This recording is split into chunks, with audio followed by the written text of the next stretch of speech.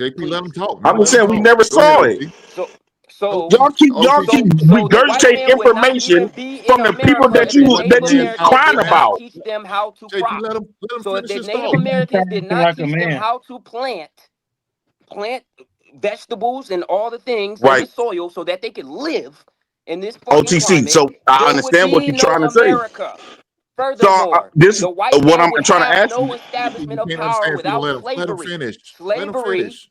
which built the cotton industry, which led to Right. other industries profiting, it all had to Right. do with blacks. All right. So there's I nothing get that. about the white man that he has not done without the help of black people. So saying that black people are not powerful You're feeding into a white supremacist narrative because they like to think that they did everything on their own. They did nothing on their own. Even during the industrial revolution, they had kids working under the table or just sending kids that child labor, right?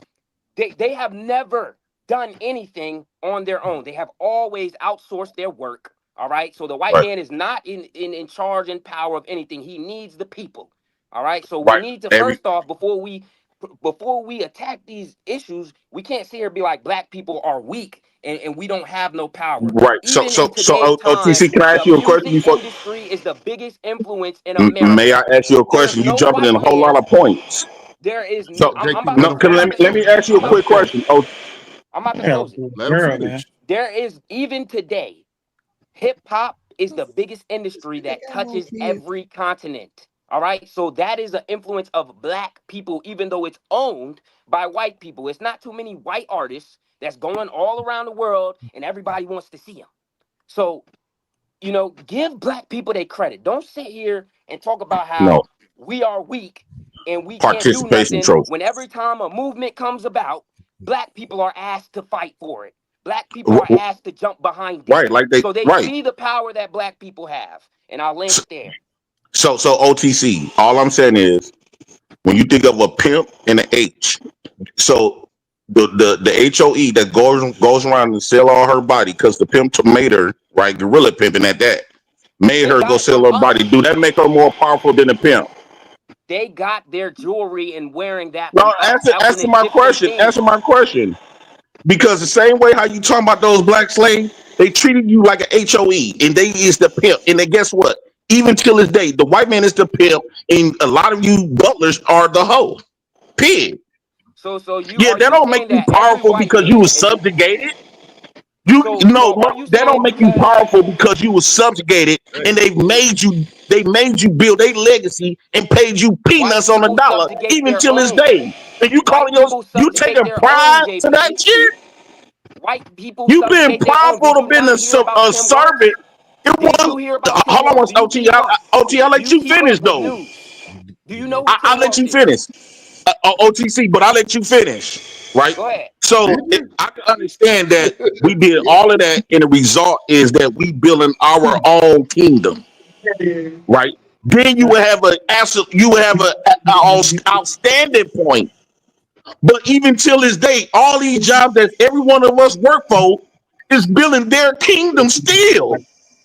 No, nigga, no. I mean, sorry for saying the N-word. It's not that you are powerful. No, they needed something. They needed people and men, other races of men, to be subjugated and be a servant to build my kingdom, to build their kingdom. And when you talk about these wars and stuff, black men fought in the military, but they was fighting for the white man purposes, not the black man purposes. So stop acting this fake bravery is just laughable and tragic to me. Y'all giving yourselves accolades that you do not deserve.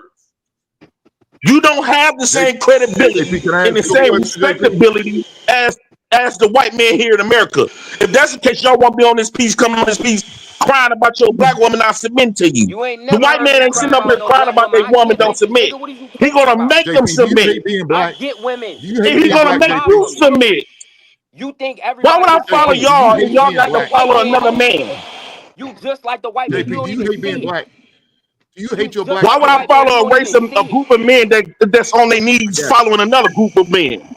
You want to bend over for the white. Neither one of y'all can lead me to nothing of rulership. Do you hate being black? So Malcolm X was a hoe too, right? He has a voice of crying, right? Which he had a voice of he spoke to the pain of a lot of black people. But what I'm saying is he still wasn't powerful as he's not controlling governments. He didn't create systems that still exist today. JP, you still got to go to the white man for your degree to determine if you smart or not. JP, you still got to pray to a white God that one dude was just talking about. God ain't everything revolves around a white man. It don't revolve around you.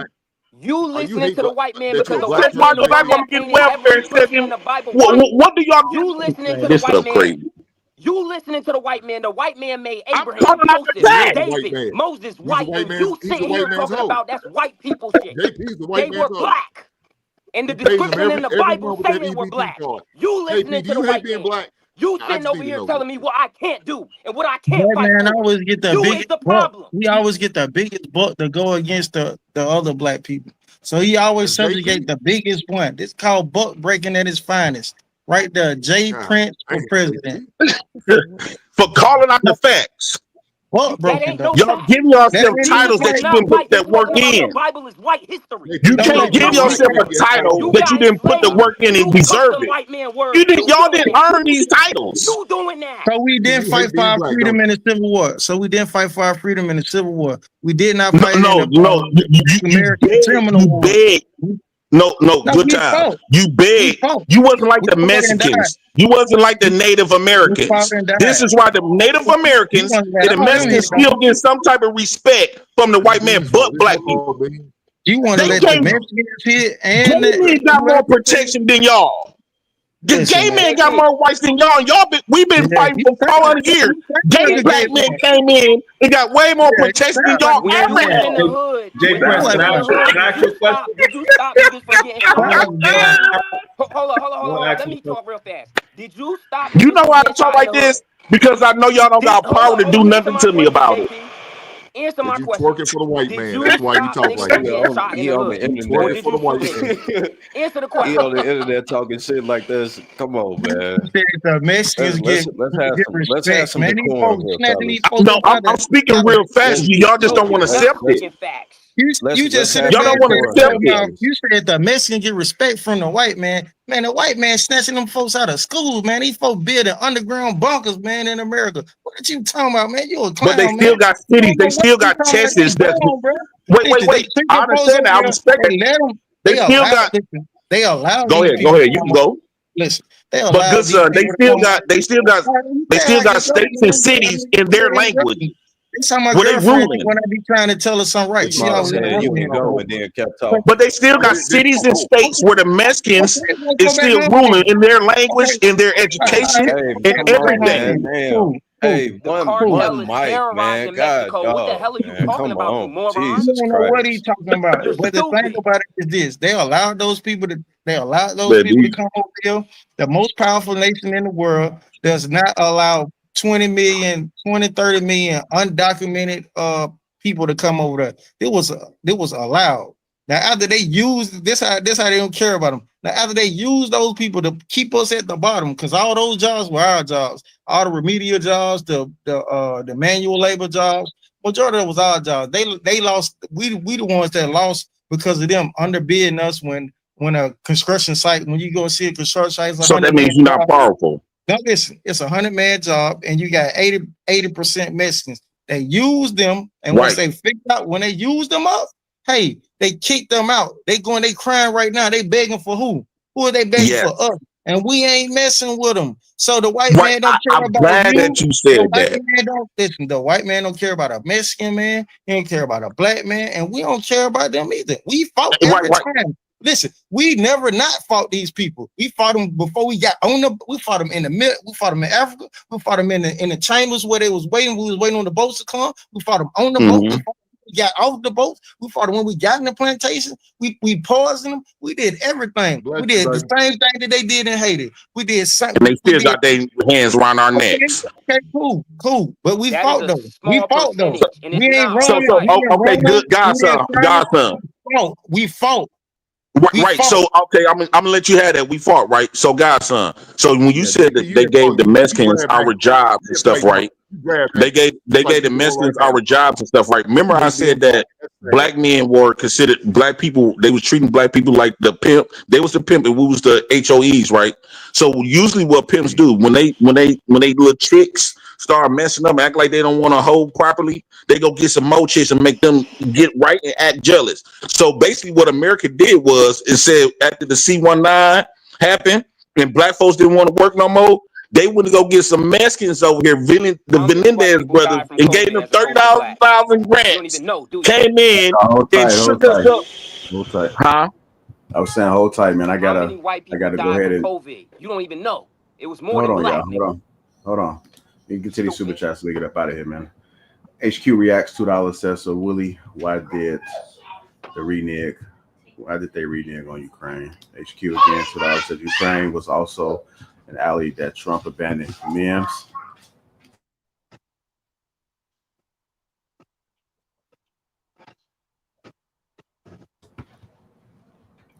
HQ, Trump is a liar to the American people, period. HQ again, Israel has nuclear weapons. Why can't Iran have them? Edward Gilbert, $5. Lapeef, can you please post definition of terrorism because these dudes are clueless? Again, 11, $10 says you don't want this war or civil war. You continue to speak about you are not prepared for that. You are a gangster or a wolf only from a place of safety. You don't want it. And lastly, Billy, go Gruff, $2. Speak for yourself, JP. My people, Geechee, we found default. Well, everybody has contributed to the platform. Thank you, JP, for crashing out, man. I wasn't able to speak on the mic, but I did hear your rhetoric. So duly noted. How did I crash out, JR? You didn't crash out, man. You just were saying a lot of stuff, man. Like Hink is not necessarily a moderator. Hink was speaking for himself.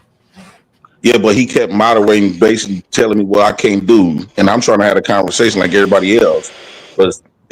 But I can't go back and forth because the Hink said so, right? And you literally said earlier that I can speak and speak my mind without the N words and all that, and I wasn't using no cuss words or no N words, and I kept getting interrupted and everything. But when I interrupt somebody, they say, "Oh, hold on, JP, hold on, JP." But when I speak, I get interrupted. Nobody wants saying "hold on" though.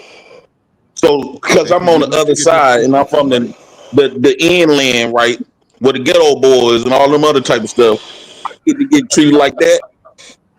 Oh, this dude's dumb. Stay dumb. Can I get a final? Can I have a final thought? Hell no, stay dumb. For 20 seconds, JP. Go ahead, 20 seconds. So my final thought is, if we did all that fighting, we so powerful. Why I'm asking the question. I'm leading this to the panel. Do white men shake up when they see black men, or do we shake up when we see them flashing lights? I'm Jay Prince, for president of United Negro Nation of the Black House, and I approve that message. Good night, ladies and gentlemen. I gotta go work for the white daddy. I know you do. You admitted that. I'm glad that, man. I'm out of here too fast. All right, y'all, man. Make you that good? make sense. Hey, man, salute, another dope show, another dope, different conversation. I appreciate that. You know what I'm saying? So, and the super dope panel. Appreciate all the brothers who contributed. All right. IoT. Y'all enjoy yourself. Thank you, Smiley, for pulling up. You too, guys. So I appreciate y'all and everybody else that dropped off. Peace. Y'all enjoy the rest of y'all Sunday. And I'm rooting for the Pacers, man. The Pacers gonna pull it out tomorrow. OKC, man. I'm out of here, man. OKC. Pacers, I'm trying to do that, guys, son. The Pacers, they're pulling it out tomorrow. Hey, is it in Indiana? No, it's in OKC, I think. Oklahoma. Just don't put your money up. That's all. You can root for them with your heart. Don't root for them with your money. Hey, JR, take Indiana in a spread, then you'll be fine.